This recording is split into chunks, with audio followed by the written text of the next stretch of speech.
from our communities. And there's a big issue that's going on right now in South Carolina, talking about someone that seems to be a stranger even in the community he ran from. And he has a possibility of actually becoming the next senator from the state of South Carolina. And so people are asking, who is this person? Or is there something really funny going on?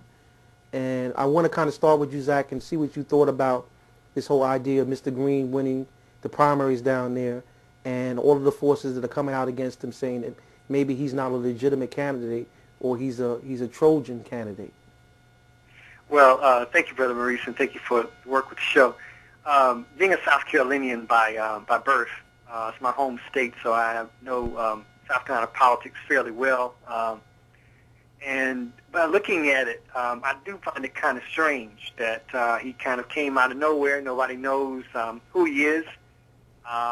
He wasn't really supported, by anybody, particularly within the state political establishment from the Democratic side. And of course, South Carolina's sort of, Democratic spokesperson and lead Democrat, Jim Clyburn, is of the opinion that he was a plant. What really made me, kind of wonder was some of the interviews that I saw him, have, of course, with Keith Olbermann and others, where he just seemed like, left the field, completely clueless. And, I understand that, even if you're a political novice, you might not necessarily know all the political jargon and other things of that nature. But he just seemed, actually as bad, if not worse, than Sarah Palin in some of her interviews. So I really wondered, even if he had good intentions in running for the, for the seat, did he really have any clue about what he was doing other than just very general, claims to wanting to help people out, which is noble.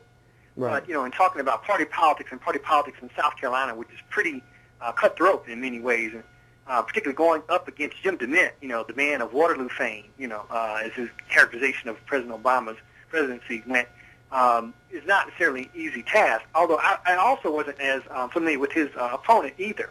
So that kind of concerns me in terms of, trying to really successfully go after that seat, DeMint's seat, which I think definitely DeMint needs to be challenged in South Carolina. But, South Carolina has been a Republican stronghold for quite a while, a very conservative stronghold, and the fact that, they couldn't really find any other candidate seemingly, to run, outside of Greene is surprising. But it does kind of raise some suspicions for me. Well, it could be another Mr. Greene goes to Washington, like Mr. Smith went to Washington. It's possible, but in this day of politics, you have to be picked and knighted and chosen, particularly politics on the local level or something such as, the statewide politics. So I again find that pretty hard to imagine. And again, a man who was homeless, notwithstanding the charges he, had levied against him, which is serious and problematic. But the fact, you just raised $10,000 at the drop of a hat, it's not something you do.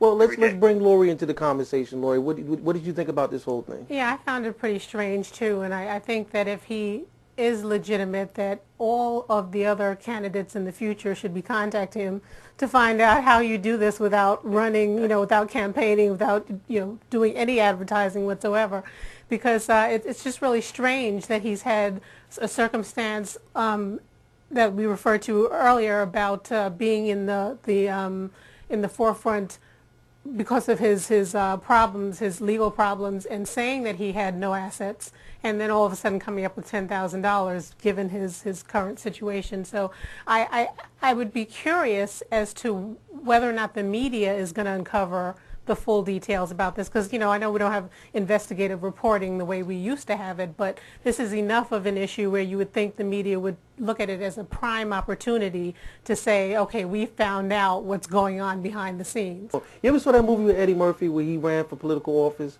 and he used this guy, his name was similar to a dude that used to run for office, I think it was Jefferson, and he won because he had name recognition. So I'm just saying, first of all, let me just say this. Being around for a while, it does sound fishy. Okay, I don't want you to think that I don't think that.